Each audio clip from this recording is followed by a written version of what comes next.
Pessoal do Ciências Sem Fronteiras, jovens brasileiros que estão querendo vir para a China, que são bolsistas, que serão contemplados com bolsas de estudos aqui na China. Sejam bem-vindos, eu sou Marcos Lombello. Recebi muitas perguntas através do Facebook, na própria página do Ciências Sem Fronteiras e também na minha página do Projeto Amizade China-Brasil. Vou tentar responder aqui as perguntas que eu anotei até o momento. Hoje, dia 30 de maio de 2013. São muitas perguntas. Talvez eu tenha que dividir em dois, talvez eu tenha que fazer 2 vídeos. Mas, de qualquer maneira, vamos lá, vamos tentar. Eu espero que também seja útil para as outras pessoas que estão querendo vir à China, não só o pessoal do Ciências Sem Fronteiras. Gostaria de reiterar, como eu escrevi na página do CSF, que eu não sou nenhum especialista em China. Minha única credencial é que eu já moro aqui há 11 anos e trabalho na universidade há 11 anos. A primeira pergunta, que eu acho que é a mais importante de todas, eu acho que devia ter mais gente preocupada com isso, que realmente é o que importa, é sobre o aprendizado da língua, aprendizado do mandarim. O programa CSF oferece 1 ano de estágio linguístico e mais 1 ano no curso de graduação. 1 ano é suficiente para aprendermos a língua ao ponto de acompanharmos as aulas? Deveria ter alguém aqui na China vendo isso, para garantir de que as aulas serão ajustadas de acordo com o nível. 1 ano para aprender mandarim é relativamente curto. A língua não é fácil, não é também essa coisa impossível, mas não é muito fácil não. Falar chinês não é tão difícil. De acordo com o ambiente, você tendo um bom ambiente de comunicação, você vai conseguir falar, e tendo um pouco de esforço também, é claro, vai conseguir falar mandarim relativamente bem em 1 ano. Agora isso varia muito, né? Por exemplo, eu que sou professor, moro na universidade, convivo com pessoas que falam inglês o tempo todo, minha esposa fala inglês, meus alunos falam inglês, meus colegas falam inglês, então eu uso mandarim pouco. Como resultado, a minha fluência, apesar de estar na China há muito tempo, a minha fluência em mandarim deixa a desejar. E eu tenho amigos que vieram para cá e que trabalham com negócios e que vivem em outro ambiente, onde nem todo mundo fala inglês, e eles conseguiram aprender mandarim e ter um nível de fluência melhor do que o meu em menos tempo. Então, eu diria que tem 2 fatores que são muito importantes sobre o aprendizado do mandarim, e eles são o seguinte: primeiro, o ambiente. Se você realmente quer aprender mandarim, você deve procurar estar cercado por pessoas que não falam inglês e que não falam português, é claro, porque isso vai te forçar a falar mandarim. Por exemplo, teve uma pergunta que me fizeram: você acha que a gente deveria morar na universidade ou fora? Eu acho que um dos fatores a se considerar vai ser isso aí. Se você puder ficar morando num dormitório universitário com 5 ou 6 colegas chineses que não falam inglês, você vai aprender a falar mandarim muito bem. O outro fator é a sua fluência de inglês. Se você fala inglês muito bem, como foi o meu caso, no início, quando você chegar aqui, vai ser mais fácil, porque você vai conseguir se virar e vai conseguir se comunicar melhor, que tem um número razoável de pessoas aqui que também falam inglês. Porém, no longo prazo, isso é uma desvantagem, porque isso talvez chegue a, vamos dizer, atrasar um pouco o seu aprendizado de mandarim, já que a necessidade de aprender o mandarim não é tanta quanto das pessoas que não falam inglês, ou que falam pouco inglês. As aulas teriam que ser preparadas, como eu disse, de acordo com o nível, com o progresso do aprendizado de mandarim que vocês têm. A universidade deveria estar preparada, a universidade para a qual vocês foram alocados, deverá estar preparada para lidar com essa progressão do aprendizado, e eles sabem que mandarim não é fácil, então tudo deveria ser programado, levando em consideração esse aprendizado. Eu não sei se tem alguém fazendo esse trabalho de ir lá nas universidades, de conversar com o pessoal de lá, de preparar o terreno, né? Preparar o terreno. Se o Ciências Sem Fronteiras precisar da minha ajuda para isso, eu estou aqui na China e não teria nenhum problema de me deslocar e de ir lá e conferir e ver e fazer isso profissionalmente, que é na minha área. Eu sou já um professor há muito tempo, tenho experiência acadêmica, falo mandarim, não perfeito, mas falo inglês e me comunico bem. em sua universidade, os alunos de intercâmbio estudam em mandarim? A resposta é sim. Porém, começa com um mandarim muito básico e vai ficando, gradualmente vai ficando mais complexo. Outra área de perguntas foi sobre as universidades, ensino e calendário acadêmico. Tenho dúvidas sobre o calendário chinês. Quais dias que tem aula, como são as férias dos estudantes e os horários que os chineses trabalham. Olha, aqui como está no hemisfério norte, as estações são invertidas, né? Então, o ano letivo começa em setembro, que é o verão, seria o final do verão, né? Em setembro aí começa. As férias de verão, que é julho e agosto, são 2 meses de férias, e são no meio do ano, porque é quando é o verão aqui. Aí a gente tem aula até mais ou menos começo de janeiro. Natal e Ano Novo não são feriados na China. O Ano Novo agora virou feriado, mas é um dia só. Natal tem aula normalmente. E tem um mês de férias de inverno, que é aí meados de janeiro até meados ou fim de fevereiro, e é a época do Ano Novo Chinês, do Festival da Primavera. Fora isso, tem alguns feriados, mas de um modo geral tem menos feriados aqui do que no Brasil. Aqui na minha universidade, onde eu trabalho, o horário de trabalho é de manhã, a gente começa às 8h20, tem 4 aulas de manhã, então vai de aulas de 45 minutos, com intervalo de 10 minutos entre as aulas, vai de 8h20 da manhã até meio-dia, 5 para meio-dia mais ou menos. Quando eu tenho aula de tarde, começa às 2h30 e vai até às 6 horas. 4 aulas, às vezes tem 2, às vezes tem 4, às vezes não tem. De manhã é que eu tenho aula todo dia. E existem algumas aulas de noite. Esse semestre eu não estou tendo aula de noite, mas existe aulas de noite sim. E o horário vai de 7 horas até as 8h45, 8h50, alguma coisa assim. Os horários que os chineses trabalham muito mais do que a gente no Brasil, em termos de horário, né? Eles trabalham, por exemplo, o banco abre aos domingos. Comércio fica aberto até 11 da noite. Então, eles começam mais cedo e trabalham até mais tarde. Aqui em Zhengzhou, que é sul da China, o pessoal gosta de ir para casa almoçar e gosta de dormir depois do almoço, 1 hora mais ou menos. Então, naquele horário de meio-dia até as 2 horas da tarde mais ou menos, fica tudo vazio. Algumas casas comerciais fecham, outras ficam funcionando aí com capacidade reduzida, mas quando volta ao trabalho de tarde, eles vão até mais tarde um pouco. De um modo geral, o chinês trabalha um horário mais apertado do que o nosso no Brasil. Gostaria de saber como é o sistema educacional superior do país. Quais seus pontos positivos e negativos, sua real estrutura para nós estudantes e quais vantagens e desvantagens poderemos ter aí em relação às universidades brasileiras. Olha, vocês virem para a China será uma grande vantagem para a sua vida, porque é uma experiência riquíssima.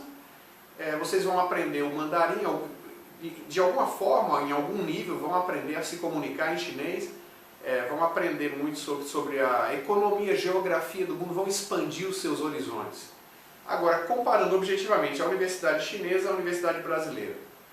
Pontos positivos. Aqui as coisas funcionam com mais rigor. Então, não tem greve. As aulas funcionam, começa no horário certo, vai até o horário certo, os laboratórios estão sempre em ordem, os estúdios, então tem equipamento, tudo funcionando com mais rigor, com a manutenção melhor, o investimento na educação é maior, isso é óbvio, a gente vê claramente. Desvantagens, eu diria que são dois tipos de desvantagens. O primeiro é que existe menos liberdade. O aluno chinês universitário é tratado com menos liberdade, é tratado um pouco como criança ainda, é um pouco daquele comportamento de segundo grau, mais ou menos. Tá? Eles têm menos liberdade, então tem horário para voltar, não pode ficar os rapazes e as moças no mesmo alojamento e por aí vai. Tem vários tipos de restrições à liberdade que para nós brasileiros é difícil aceitar. Outra área de desvantagem, isso aí de uma forma geral do sistema de educação chinês, é que eles não estimulam a criatividade. Agora eles estão começando a mudar, estão fazendo um esforço para mudar isso, mas a gente percebe ainda que dentro do sistema educacional, o aluno não é estimulado a usar a criatividade, buscando soluções criativas, novas, inusitadas, enquanto que o chinês, de um modo geral, se ele encontra um problema para o qual não existe receita de solução, ele fica meio sem saber o que fazer. Eles têm dificuldade para improvisar. Isso aí não é nada genético, é claro, isso é um resultado do sistema de educação e da própria cultura. Quais as vantagens e desvantagens de se morar em um alojamento comparado com morar fora da universidade? Bom, agora há pouco eu falei alguma coisa sobre isso, né? No alojamento, você vai estar, claro, próximo da sua sala de aula, próximo dos refeitórios, então você está morando dentro do campus, é seguro, é conveniente, é mais barato, provavelmente. Você vai estar cercado de, espero, alunos chineses que não falam inglês, que vão se comunicar com você em chinês, isso vai ajudar você a desenvolver o seu mandarim. Por outro lado, você vai ter horário para voltar, vai ter gente que vai vir conferir se o dormitório está limpo, e você vai estranhar isso um pouco.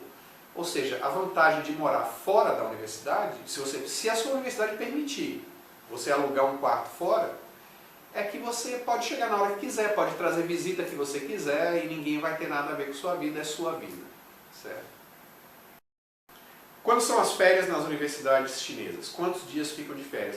Eu respondi há pouco, mas vou falar de novo. Tem férias de verão. As férias de verão são em julho e agosto, mais ou menos 60 dias. E as férias de inverno aí de meados de janeiro até meados de fevereiro, um mês. Ok. Outra área de pergunta sobre comunicação, cultura e comportamento. A primeira pergunta dessa área. De um modo geral, em seu ponto de vista, como é o nível de língua inglesa do pessoal? É razoável, só que eles falam inglês de uma forma diferente da nossa. O vocabulário, a pronúncia, a forma que eles falam inglês é um pouco diferente daquele inglês padrão internacional e bem diferente do nosso inglês brasileiro. Nas ruas, supermercados, lojas, universidades, dá para se virar com eles ou a maioria não tem conhecimento de língua? Isso aí vai depender muito de onde você vai, certo? Se você for para Xangai, ou para Hong Kong, ou para Shenzhen, para alguma dessas cidades grandes internacionais, você vai conseguir sim se comunicar em inglês com muita gente. Não todo mundo, mas com muita gente. Se você vier para uma cidade aqui como Chenzhou, onde eu moro, ou até Harbin, no norte, eu sei que muita gente vai para Harbin. Nesse caso, não é tão fácil de falar inglês na rua com as pessoas aleatoriamente, não. Na maioria dos casos, na maior parte do tempo, você vai ter que usar o mandarim mesmo. Gostaria de saber algumas coisas do aspecto comportamental, para saber como nos portarmos sem sermos ofensivos ou invasivos com as pessoas. Tem a coisa aqui falando que a gente no Brasil já se cumprimenta dando beijo no rosto, né? Na China, não. Na China não tem beijo no rosto, não. Se você tentar beijar alguém no rosto, eles vão ficar muito surpresos e provavelmente envergonhados, vai ser embaraçoso. Não tem beijinho na China, não. Beijinho é só para namorado, namorada, certo? Outras coisas de comportamento. O chinês valoriza muito a modéstia. Então, por exemplo, quando você fala para um chinês, você fala inglês muito bem, a tendência dele fala, não, que é isso, não falo não. Isso é esperado de você, que você seja modesto, certo? Agressividade, o chinês é menos agressivo, bem menos agressivo do que o brasileiro, no comportamento cultural. Portanto, esse comportamento, eu quebro a cara, isso aqui na China não pega bem não, pega mal, certo? O chinês é pacífico e o chinês não gosta muito de estar se exibindo demais, então é um comportamento, vamos dizer assim, mais modesto, um pouco mais quieto. Isso é bem-vindo na China. Fora isso, é só bom senso, O senso de humor brasileiro, de um modo geral, é bem visto na China, é bem aceito na China. É muito fácil para o brasileiro ser bem recebido aqui. O chinês é um pouco mais conservador no que tange a comunicação em relação a, vamos dizer, erotismo e pornografia, então nem se fale.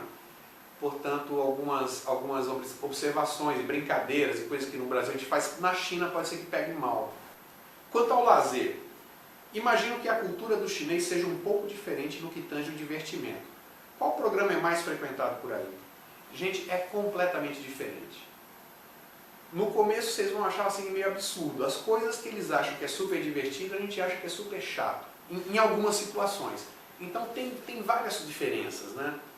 Por exemplo, no domingo no Brasil, você sai na rua, não tem ninguém. Todo mundo prefere ficar em casa, fazer um churrasco, ou ficar assistindo televisão e tal. Na China você sai no domingo na rua, está lotado, está todo mundo na rua, saem para fazer compras, para passear, para andar, ou vão escalar a montanha, todo mundo na mesma montanha, aí fica aquela multidão de gente lá. Agora tem outros programas de diversão para quem curte natureza, tem lógico, vários lugares bonitos, montanhas, praias, várias trilhas para se fazer, depende um pouco da região, é claro. Cinema, shopping, tem os bares, tem a vida noturna, o chinês gosta de ir no bar, o chinês, de um modo geral, gosta de beber, alguns chineses bebem bem, muito, bebem rápido, a forma de beber é diferente do Brasil, o pessoal tem um tal do gambê, que é para virar, né, um copinho pequenininho e vira, é virado um atrás do outro, então cuidado com o gambê. Demora um pouco para se acostumar, algumas coisas estranham no começo, mas com pouco tempo você vai se adaptar. Também gostaria de saber como é o acesso às redes sociais populares aqui no Brasil, como o Facebook. Olha, o Facebook, o YouTube e o Twitter são bloqueados na China. O Google e o Gmail funcionam, mas não funcionam muito bem. Então, se quiser usar qualquer um desses sites, você vai ter que ter um VPN, que é um programa que você instala no computador que funciona como vamos dizer, um proxy, um procurador que vai contornar a censura. Ou seja, você consegue entrar na internet, você consegue acessar a internet como se você estivesse fora da China. Se não tiver o proxy, você não vai conseguir usar Facebook, não vai conseguir usar YouTube, não vai conseguir usar o Twitter, e os serviços do Google você vai usar muito mais lentos do que seria no Brasil. Existem muitos sites chineses, só que para a gente usar é complicado, porque a interface é toda em chinês.